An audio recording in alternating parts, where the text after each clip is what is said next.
I never thought a phone call could ruin everything I believed about my life, but that morning it did. The sun had just started streaming through the kitchen windows when I poured myself a cup of chamomile tea. It was quiet, too quiet, even for a Wednesday in Vermont.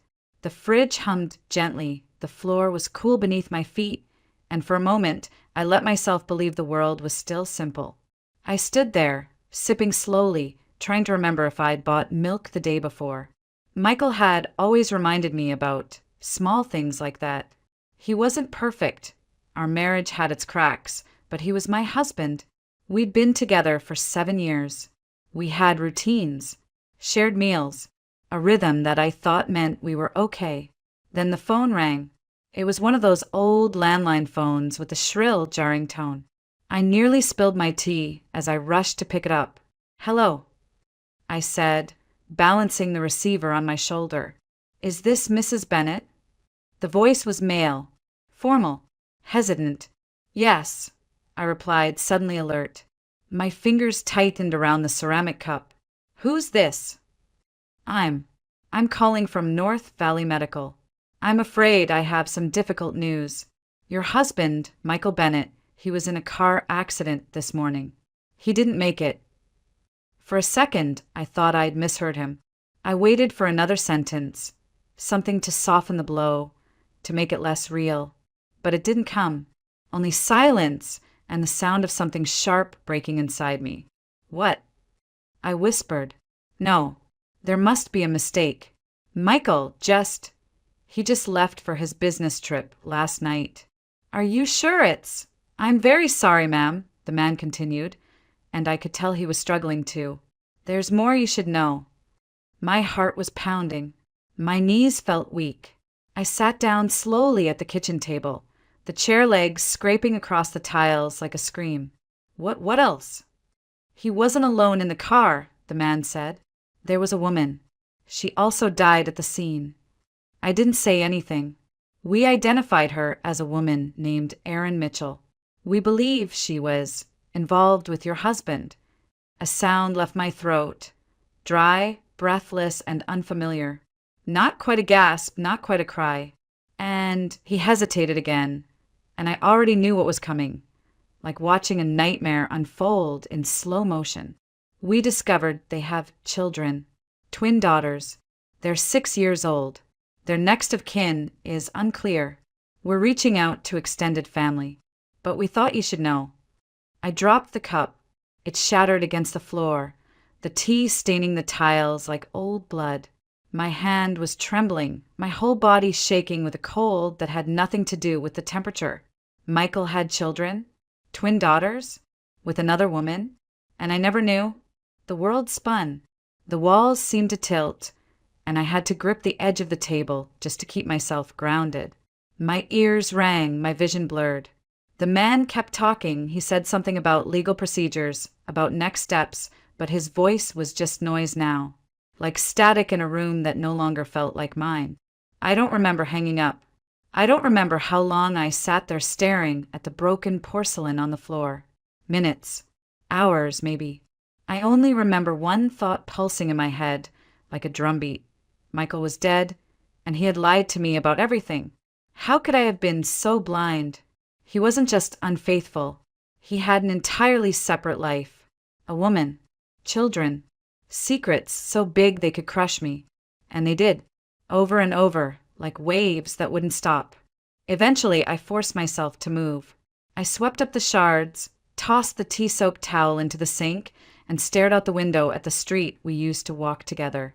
It looked the same, calm, normal, but I wasn't. Not anymore. I kept replaying the conversation in my head, hoping something had been lost in translation, hoping it was some cruel mistake. But deep down, I knew it wasn't. Michael was gone, and the man I thought I knew had never really existed. There was a knock on the door later that afternoon. A social worker. She had kind eyes, soft words, and 2 terrified girls holding each other's hands behind her. They looked like little ghosts, pale, trembling, too quiet for children that age. I knew their names before she said them, Lily and Grace. I didn't speak. I couldn't. I just looked at them, and something in me cracked. They weren't to blame. They were innocent. And now they had no one.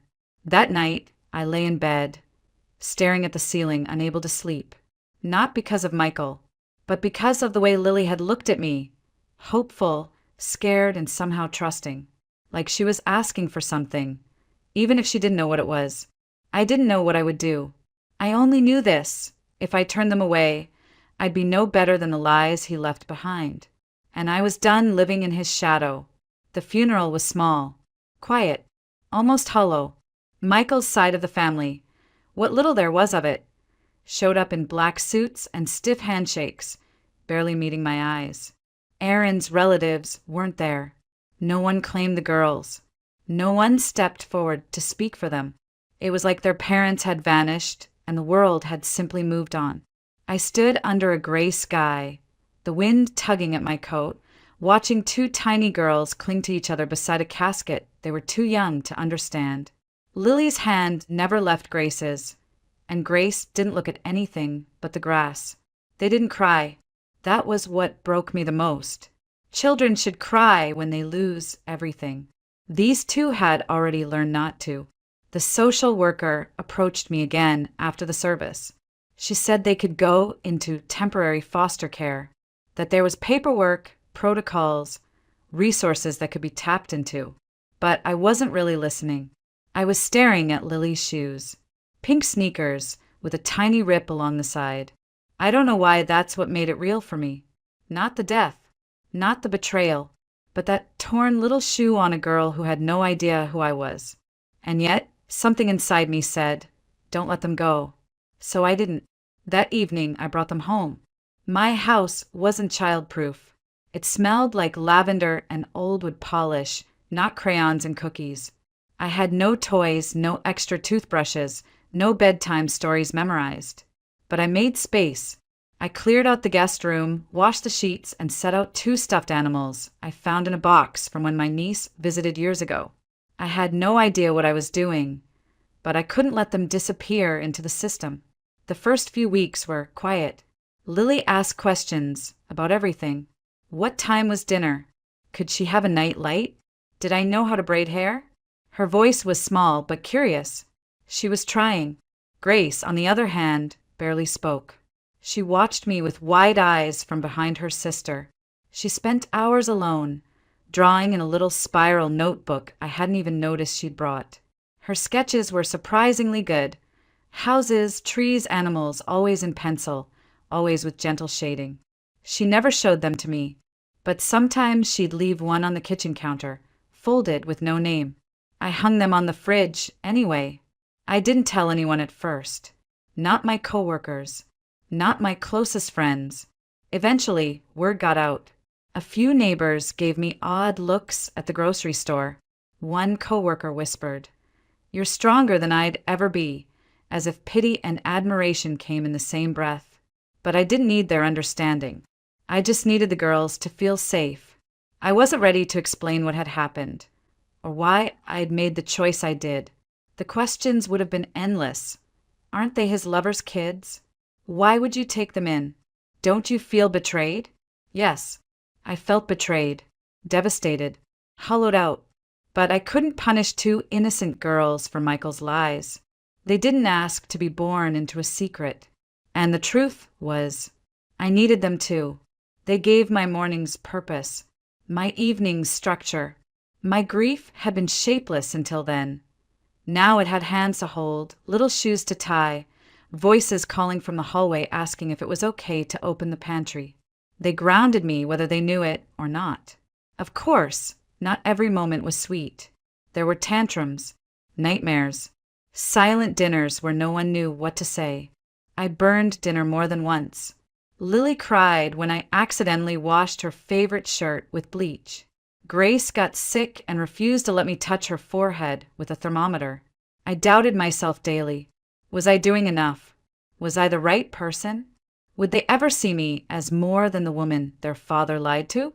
I found myself Googling parenting forums late at night, searching for answers in digital threads written by strangers who knew nothing about my life. But every morning I got up, made breakfast, brushed hair, packed lunches, and tried again. Eventually, things started to shift. Lily began sitting next to me on the couch instead of across the room. Grace started humming when she colored, small, tuneless sounds, but sounds nonetheless. They began calling me Miss Caroline at first, then just Caroline.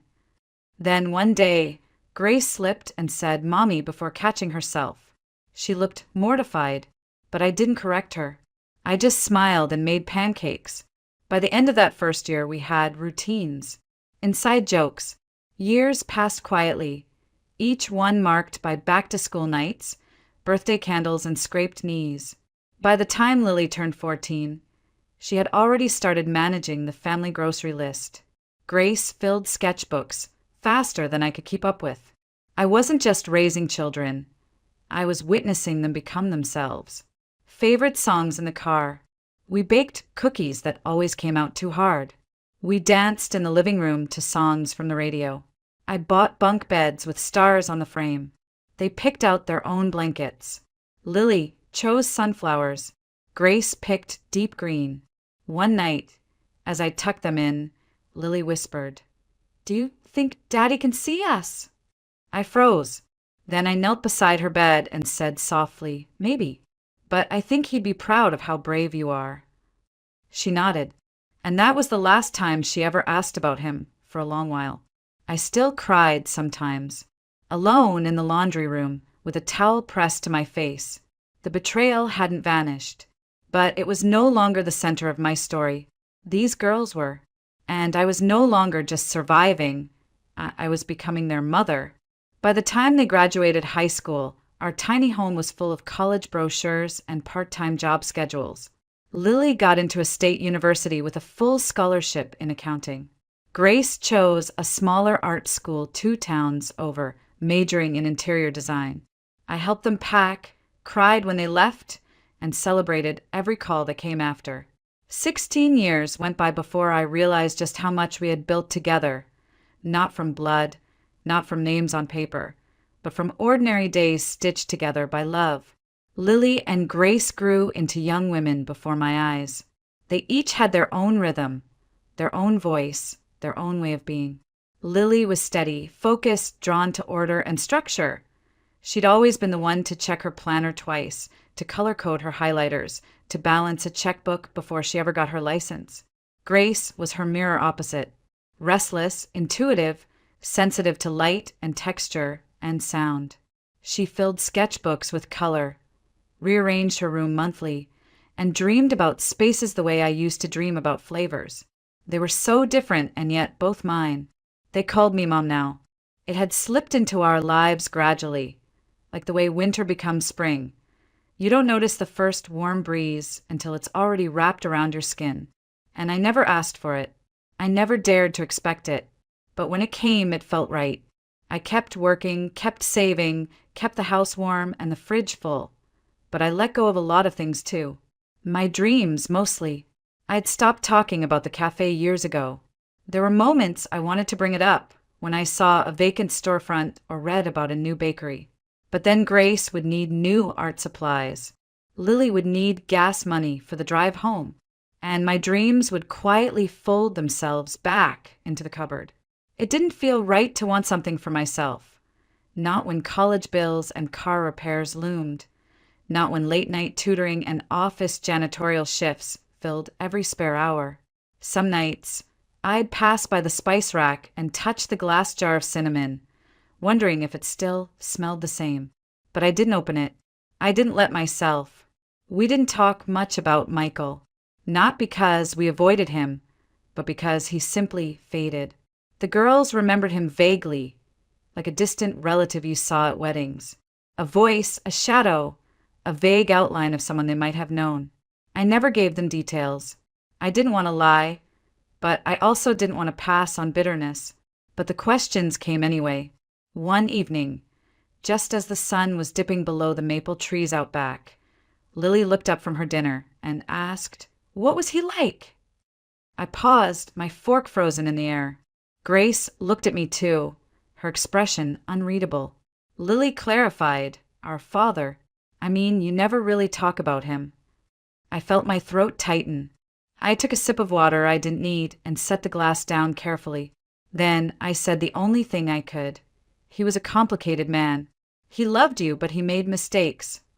What kind of mistakes? Lily asked. I looked at her face, so much older now, but still carrying the softness of that 6-year-old who once asked if I knew how to braid hair. And Grace, sitting quietly across the table, her eyes like questions I wasn't ready to answer. I could have deflected. I could have told them something vague and comforting. But after 16 years, they deserved more than that. He had another life, I said. He was married to me when you were born. I didn't know about you. I didn't know about Aaron. I found out everything after the accident. The room was quiet. So, Grace spoke at last, her voice barely audible. You're not our real mom. My heart cracked open. Slowly, painfully, I reached across the table, taking both their hands in mine. Maybe not by blood, I whispered, but I've loved you every day since the moment you walked through my door. I am your mother in every way that counts. No one said anything. The sound of the clock, ticking, filled the silence. I waited for them to pull away, but they didn't. Still, the days that followed were hard. There was more silence than usual. No music during dinner. No jokes in the car. Lily grew quiet, retreating into her schoolwork. Grace spent more time outside, sketching under the porch light or disappearing into her room without saying goodnight. I respected their space. I didn't push. I knew they needed time to untangle what they had just learned, what it meant for the lives they thought they understood. A week later, as I was chopping vegetables in the kitchen, Lily came in and leaned against the counter. Her arms were crossed, her face unreadable. Mom, she said softly, I've been thinking. I kept chopping, waiting. About what you told us.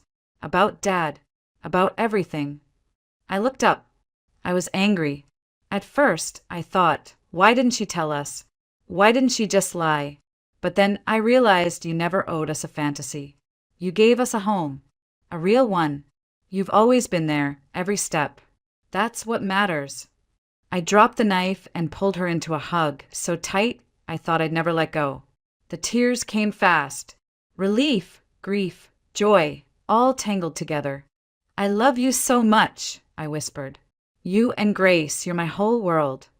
Grace stood in the doorway, watching. She didn't speak, but after a moment, she stepped forward and wrapped her arms around us both. We love you too, Mom, she whispered. And just like that, the silence lifted. We didn't erase the past. We didn't pretend the truth hadn't stung. But we stitched something stronger over the wound. Something unbreakable. We were a family, and that truth was ours now. The years that followed felt both fast and heavy. We celebrated graduations, endured heartbreaks, got through flu seasons and late-night study sessions. I watched Lily blossom into a young woman who could balance a spreadsheet faster than I could fold a towel. Grace turned her love for sketching into something tangible. She was now studying interior design at a small college 2 towns over. I had done what I promised. I raised them as my own. And yet, something in me had gone quiet. I still woke before dawn, made the same breakfast, packed the same lunches, and left notes on the fridge when I worked double shifts. My body carried the years, sore knees, dry knuckles, eyes that stayed open too long after midnight, but I never let them see that part. I smiled. I asked about professors and parking tickets. I saved every dollar I could. The idea of my cafe had faded into something private, not quite dead, just buried under obligation. Then one night, as we sat around the dinner table, eating Grace's oversalted stir-fry and laughing about it anyway, she put down her fork and asked, Mom, if you could do anything, just for you, what would it be? The question landed softly, but hit something deep. I blinked. What do you mean? If you didn't have to think about money or time or anyone else, Grace said, what would you want for yourself? I looked between the two of them, and for the first time in years, I let myself answer truthfully. I used to dream about owning a cafe, I said, almost laughing at the sound of it. A small one. Cozy, somewhere people could come and sit and feel like they belonged. I always loved feeding people, not just their stomachs, but their hearts. Lily smiled slowly. Why didn't you ever do it? I shrugged. Life, bills, timing, and then I had you too. You became the dream. They exchanged a look. It was subtle, quick, but I noticed. I didn't think much of it, just assumed they were touched by the sentiment. I didn't know, couldn't have known, what they were already planning. Weeks went by. I kept working. They kept smiling in ways that made me suspicious. Grace asked me random questions about paint colors and kitchen layouts. Lily started asking about recipes I hadn't cooked in years. I chalked it up to curiosity, but something was happening. I didn't realize how serious it was until one Sunday afternoon. I came home from the grocery store and found them whispering in the living room with a laptop open between them.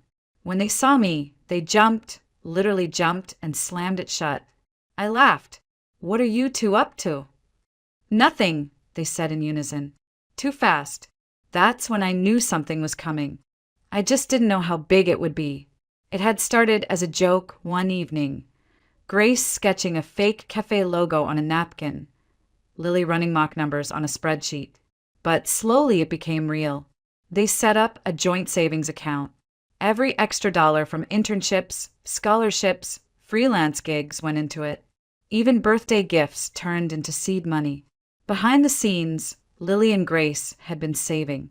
Not just their paychecks, but their scholarships, their freelance jobs, their birthday money. Grace took on small design gigs after class. Lily helped a local bakery rework their budget in exchange for financial consulting experience. They pooled everything they had. They started scouting locations, quiet streets, little corners, anywhere within walking distance from home. They ruled out a dozen buildings before finding it. An old brick storefront with ivy climbing up the side and tall windows that caught the morning light just right. They signed the lease. Lily managed the contracts. Grace started sketching designs before the paint was even dry. It made perfect sense. Lily had always been the planner, the organizer, the one who color-coded her entire life. Grace saw the world in layers and palettes. She could make a napkin look like art. Together, they made something beautiful. They wanted it to feel like me. Warm colors, open shelves, a kitchen where the oven could be seen from the tables, vintage plates hanging on the wall, a bookshelf near the window for people who liked to read alone, a corner booth with a patchwork cushion, just like the old armchair I used to sit in after work. Everything was chosen with care. They kept it a secret for almost 4 months. I had no idea. I was too tired, too busy, too caught up in the rhythm of daily life to notice all the signs. Until one night, Lily came into my room and said, "Don't make dinner tomorrow. We want to take you somewhere." I raised an eyebrow. "Where?" "It's a surprise." The next evening, they picked me up in Grace's car. I wore my good shoes, the ones I usually saved for parent-teacher conferences. We drove in silence, both girls grinning too wide. When we pulled up in front of the building, I didn't understand. It was unfamiliar, clean, newly painted. A soft yellow light glowed from the windows.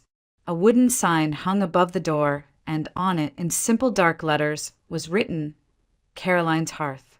I stared at it, not breathing. Grace took my hand. "Come on, Mom. Let us show you."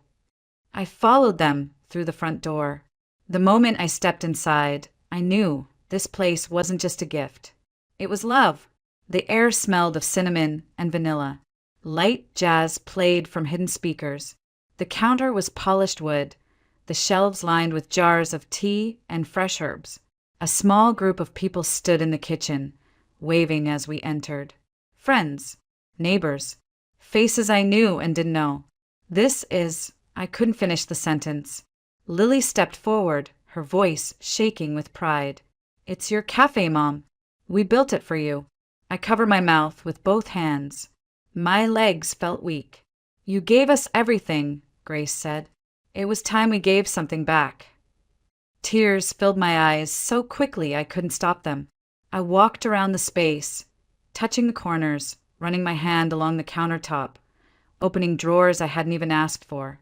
The oven was the same brand I used in our kitchen. The plates were mismatched on purpose. It was perfect. I don't know what to say, I whispered. I don't think I've ever been this surprised in my entire life. Grace smiled. We hoped it would feel like home. I laughed, wiping at my cheeks. It does. It absolutely does. And for the first time in a very, very long time, I felt like the dream I gave up on had been waiting for me all along. The grand opening wasn't grand in the way most people might imagine. There were no press releases, no photographers, no influencers waiting to post reviews. It was simple, honest, perfect.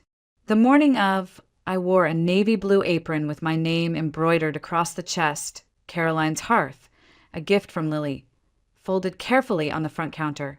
Grace had arranged a bouquet of wildflowers in a mason jar beside the register, and soft morning light poured through the windows, just the way she'd imagined when she first saw the building. I stood at the door while guests trickled in, neighbors, friends, people who had seen me at the grocery store for years and never known my name, a woman who remembered me from the Parent-Teacher Association, a man whose mother I used to care for during her hospice days. They smiled, hugged, sat down quietly. The smell of cinnamon rolls and fresh bread wrapped around them like a blanket. Lily managed the register. Grace floated from table to table, adjusting vases and making sure every detail whispered welcome. And I stood behind the counter, hands trembling slightly, until someone ordered the first cup of coffee. Then I moved, and everything made sense again. It was like I'd stepped into the version of myself I had buried long ago, measuring flour by feel, moving with the rhythm of the kitchen, giving smiles with the food, warmth with every plate. I wasn't just cooking. I was offering pieces of my heart. People lingered. They stayed long after their coffee was cold. They leaned into the windows, reading, laughing, staring out into the sleepy Vermont street like they'd found a second home. That night, when we locked the doors and flipped the sign to closed, I stood alone in the center of the cafe, turning in slow circles. It was real. It was mine, and I hadn't done it alone. The days that followed moved in a quiet, beautiful rhythm. Business grew, not explosively but steadily. Word of mouth spread. Someone posted photos online, and soon we had people driving in from the next town, just to try the peach scones or sit near the bookshelf in the corner. Lily and Grace worked shifts with me when they could. We were a team. Lily took over the books and logistics. Grace redesigned the menu board weekly with hand-lettered chalk. Every Saturday, they let me experiment, one new dish, whatever I wanted. Sometimes it flopped. Sometimes it sold out before noon. But they always insisted I try again. The cafe began to expand not in size but in soul. People brought their own stories. A couple who'd lost their child came every Sunday, always ordering the same tea and sitting at the same table. A man recovering from a stroke learned to speak again over muffins and daily crossword puzzles. A group of retired teachers gathered in the back corner every Friday with card games and knitted scarves. No one ever hurried here. That was the rule. One afternoon, a customer told me, "There's something in the air here. It feels like kindness." I didn't answer. I just smiled. Because what could I say? Kindness was all we had. And it was enough. As months passed, I began to let go of the kitchen a little more. I trained a young girl named Zoe to take over my morning prep shifts. She was quick, kind, and curious. She reminded me of Grace at that age. I stepped back slowly, watched the cafe move without me, and realized it didn't need me at the center to be full of love. That was when I started thinking about the future. One evening, as we wiped down the tables and counted the last of the day's tips, I looked at Lily and Grace and said, "I won't be able to run this place forever, you know." They both stopped moving. "I wanted to stay in the family," I continued. "When the time comes, I want you two to take over, not just the name, but everything this place stands for." Grace smiled first. "We were waiting for you to say that." Lily nodded. We've already started planning some ideas for expansion, but only if you're ready. I felt a lump form in my throat. I'm not sure I'll ever be fully ready, but I trust you. And I meant it. In the years that followed, I gradually handed over the reins. The cafe continued to grow under their care. They added a second location across town, then a tiny mobile truck that served festivals and farmers markets. But they never changed what mattered. They kept the shelves open, the air warm, the music soft. They kept the scones flaky and the coffee strong. They kept the soul, and they kept my name on the sign. Now, I spend most mornings in the corner booth near the window. My spot, a cup of tea, a fresh croissant, a notebook I rarely write in anymore. I greet customers who don't know who I am. I listen to conversations that float by like wind chimes. Sometimes I watch Lily managing staff with a clipboard in hand. Other times, I see Grace guiding a young designer through fabric samples near the wall. I don't interfere. I don't need to. They've got it. We never speak much about how it all began. Not about Michael. Not about the secrets, the betrayal, the pain that once threatened to bury us all. But the truth is, we don't need to revisit it, because we didn't build our life on what he left behind. We built it on what we chose every day after, and that is everything. Looking back, I realize I never just opened a cafe. I built a home, not for the town, not even just for my daughters, but for the woman I had to become after everything I lost. A woman who didn't quit. A woman who learned that family isn't what you're given. It's what you grow. It wasn't just a building or a business. It was the last piece of a puzzle I didn't know I was still solving. And in this little place, Caroline's Hearth, I found not only my dream, I found the proof that love, real love, always finds its way back. Even after everything. I used to think that betrayal was the worst thing that could happen to a person.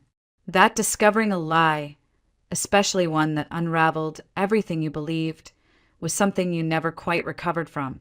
But now I see it differently. What broke me wasn't just the betrayal.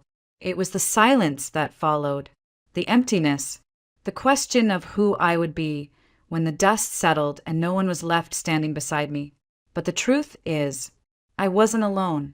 Sometimes, life hands you a story you didn't ask for, a heartbreak, a burden, a responsibility that feels too big for your hands. But what you do with it, that's what defines who you are. I wasn't the girl's biological mother. I wasn't part of their story from the beginning, but I showed up. I stayed. I chose them. Every day. And they chose me back. That's what I've learned. Family isn't always something you're born into. Sometimes it's the people who walk with you through the hardest moments, who make room for your grief, your growth, and your dreams, and still stay. You don't need perfect beginnings to build something beautiful. You just need love and the courage to give it without guarantees. And if you're lucky, if you love without expecting anything in return, one day that love might come back to you in the most unexpected, beautiful way, just like it did for me.